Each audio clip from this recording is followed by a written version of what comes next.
don't forget that Trump has actually spent 4 decades trying to evade any kind of indictment, any kind of arrest. Terrified of it. Terrified. And he's also a control freak, right? And he's pretty confident in his ability to control the narrative, control the media, control publicity. Suddenly, this is out of his control. It's down to a jury, a judge, and then the voters. And I think that will be making him, I agree with you, I think it will be making him panic, because actually he didn't want to walk into this, right? Not really. There might be a political gain, and we will talk about that in a second.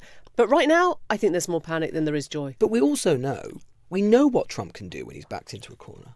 We know how toxic the politics that he can preach can become. And we know how incensed so many of his supporters are. So, I mean, how worried do you think we should be about the prospect of protests which turn ugly, of this being used? I mean, we already have seen him basically destabilise and toxify the political system, the electoral system, the election system. I mean, now he could be about to do the same with the judicial system. He could do exactly what he did in the lead up to January the 6th, exactly, which is to whip up a storm.